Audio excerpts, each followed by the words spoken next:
What's up, pretenders? How you doing? Welcome back to the Christopher Moon channel. You have landed, and today I would like to speak on my DUIs, my experience, and what you can expect if you're in this predicament. I mean, it is New Year's. Happy New Year's, Merry Christmas, Happy Holidays, whatever it was.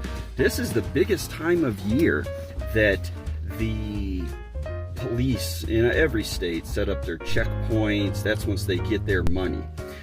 Police stations across the U.S. are getting paid right now with all of the DUIs they got in these past couple of weeks. I mean, all the way up since Thanksgiving. But we're going to see a big influx of people at the interlock lines, people, you know, signing up for the mandatory classes, the tracks or, you know, level whatever classes you have to take for your DUI therapy. And then, you know, there's just a lot of stuff going on around this time of year. And I would like to tell you what to expect. So, with no further ado, I guess I'll just tell you. So, back once I got my first DUI, I've got two of them. The first DUI was probably 15 years ago or more in Colorado. So it was a long time ago. Not all that long ago, but it happened in Colorado, and I was now I wasn't underage. I was yeah, I was 21. Yeah, I was 21. But I was just out having a dumb drunk night with my friends. I was like a young dude being, you know, dumb and driving around with my friends. We're all having fun. We all thought we were invincible. I know better now. We all do. Well, those that are still with us. But we all do. And that situation, it went from, you know, driving, getting those lights flashing in the rear view, everybody freaking out, talking shit, drunk, and the butterflies just making you want to throw up, just feeling so scared, so sick, so shut the hell up, everybody, like you don't know what to do. So, you know, aside from that, that's the situation. I got the DUI. I don't remember my blood alcohol content, but back then I don't know that they went off of it too much or what they went off of. I really don't remember a lot about court or the stuff that happened, just everything that happened thereafter. So the night I got drunk and arrested, like I don't really remember all that. What I do remember is afterwards, you know, I was taken to a detox place and not jail. It was called the Arapahoe House. And this place, you know, it sucked. It was like $450 for the night, or you'd go to jail for free. So, like, you know, I decided to do that because the cop gave me the option, and he said it would be better. I think he felt bad because I was like, you know, 21, looked young, knew I was young and dumb, and my friends were being belligerent and stupid, and I think he just felt sorry for me. So he gave me that option, and it wasn't too bad. It was weird, man. I tell you, those detox places are weird. Like, you go in, and you know, I'm a guy, and there's girls that get in trouble for drinking and driving, drinking and whatever. But, you know, I figured they would have, like, you know, two separate areas, like, you know, in jail or something. They don't. It's just like a big room with, like, a bunch of cots and there's a couple big rooms, and then there's, like, isolated rooms. I think they've got different things, but I was sleeping in a room and, like, using bathrooms that girls were using, too. I thought that was really weird, and I was just so, like, messed up at the time because, you know, like, you had the DUI, I was freaking out. You know, you're coming off of that drunk, and then you're starting to get hungry. And they had like little like things to munch on, like peanut butter sandwiches and bologna and chicken nugget things. Chicken dinosaurs or something. It was whack. But real gross kind of food. That kind of pissed me off for, $450 a night. I was expecting an Andes Mint on my pillow. But there was that. Hey, and if it's windy, if it's too windy, let me show you this. This is where I'm at right now, this beautiful place. You see them branches moving? Yeah. That's that wind you're hearing, if you hear it through mine. But it was a weird place. The only thing that got me through that night, I believe, was I had just bought a fresh pack of cigarettes, Marlboros, and they had a smoking area. Like, I remember being out there smoking and just coming out every couple of minutes having a smoke, talking with some other dude that was there all drunk and crazy. That dude ended up, you'd go out into the smoking area and they had a real high, like, wrought iron fence with the little pointies on top. Homeboy, like, they tell you once you get in there, if you get out, you lose this money, you gotta pay whatever fine, like, you'll get a warrant, like, all this stuff. If you don't meet this, like, you get in a lot of trouble. And this dude, like, I remember, he was just like, he'd come out, like, he bummed a couple cigarettes, but he was just wigging. I don't think he was on alcohol, or maybe he was on alcohol and some other, concoction.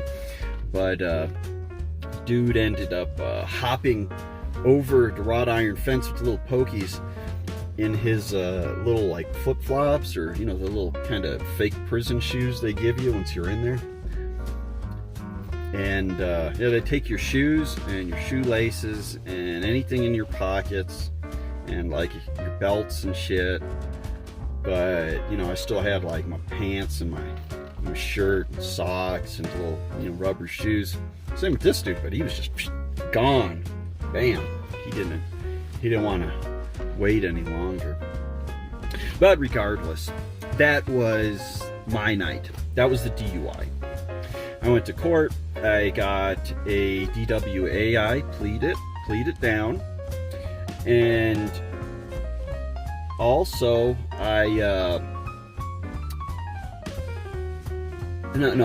before I went to court, I was really scared. So I was really scared. I was worried about everything. My dad had one. I've heard about, what happens with DUIs. And I started to go to AA and trying to do some of the community service beforehand. So, it looks like, I was remorseful to the judge and, I was sorry for what I did. And I was just young and dumb. And I did all that. And I remember I went into court and I brought my sponsor. Like, this is real weird. I brought my sponsor from AA, because you go to AA, you hang around the bar long enough, gonna get a drink, right? Hang around AA long enough, you're gonna get a sponsor. And I really was striving for that at the time, once I was 21, to negate the penalties I was about to accrue from that DUI. And this guy, my sponsor, like, it was magical. Like, it just so happened that he was sentenced by the same judge that was sentencing me for my DUI. He was sentenced for his DUI by her, and he got a lot of prison time. He got a lot of community service. He got a lot of punishment. He was on his second or third one, like.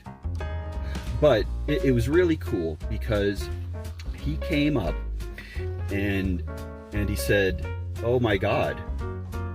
Hey, you know what, Your Honor? I came here to speak about Chris. He's my sponsor, and he's doing good. I'd like to tell you that he is, but right now I just want to tell you thank you. You may not remember me, but I remember you. And this is the impact you've had on my life. That time I spent in jail, like, he cleaned everything up. He went to AA. He became sponsor. He sponsored many people, many men, and helped them. That helped me.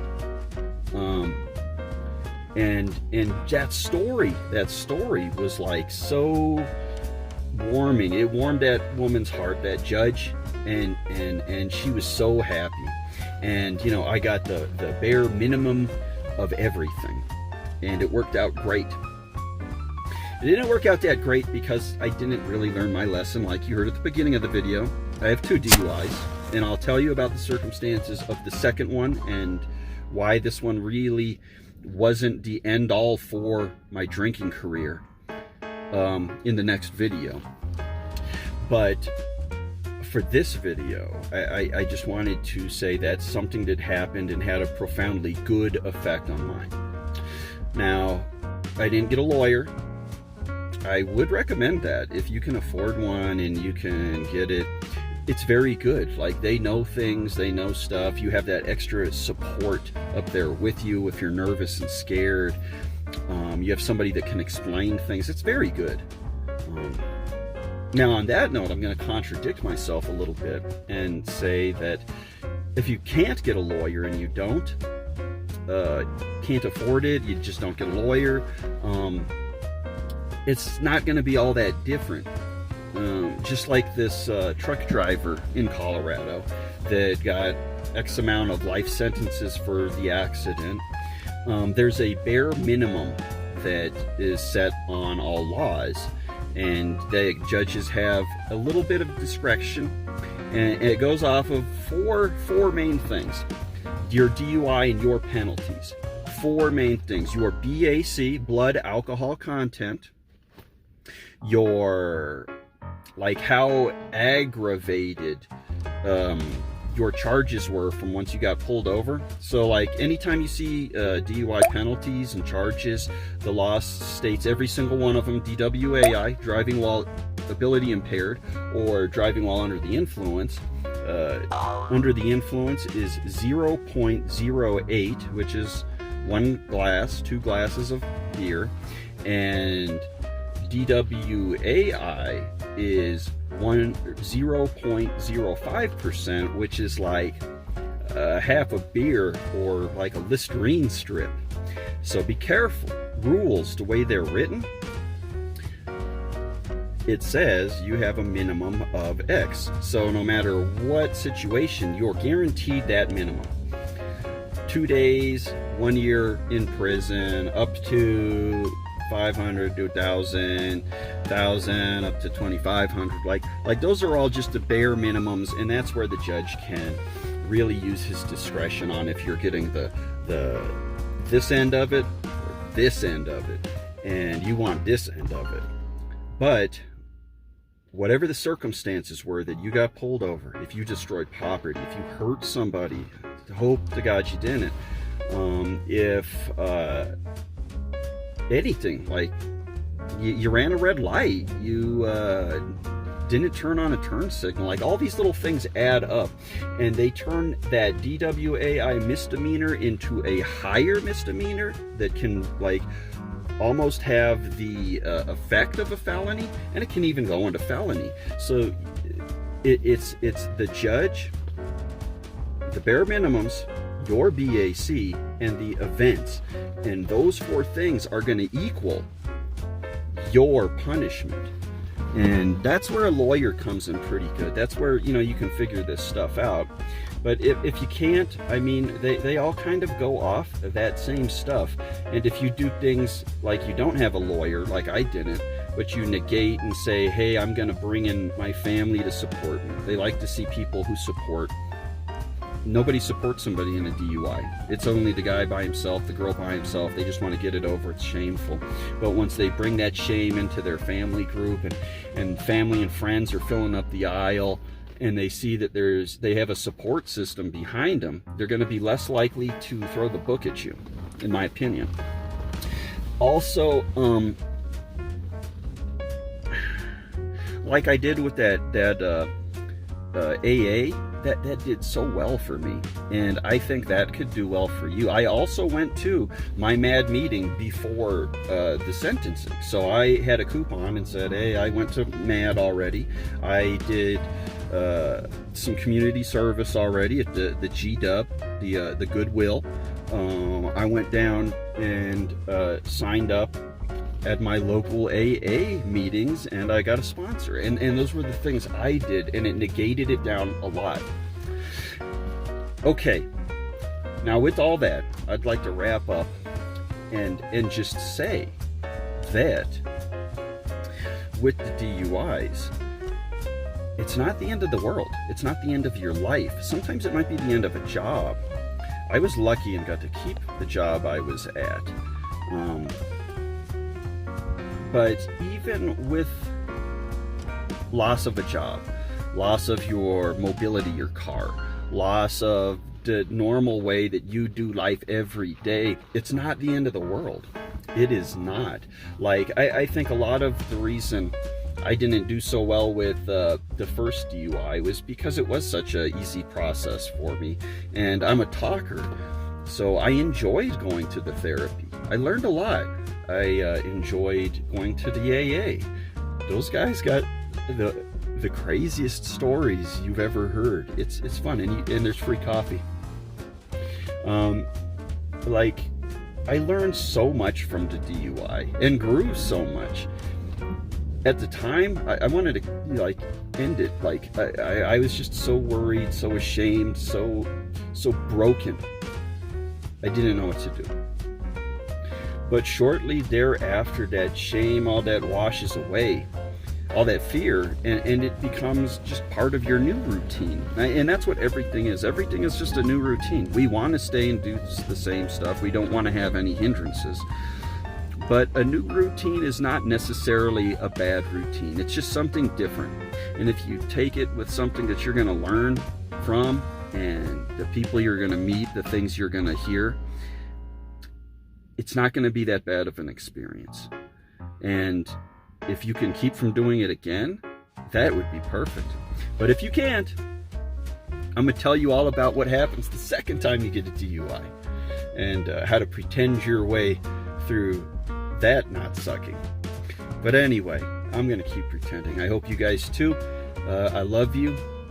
Happy New Year. Stay sober. If you got a DUI, ask me whatever you want.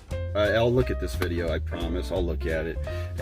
Maybe you'll bump into somebody else that knows more than me in the comments. Maybe you'll bump into somebody that is in your situation that can give you better advice. That's what I hope above all else. A space for people to help each other. Anyway, love y'all. See you later.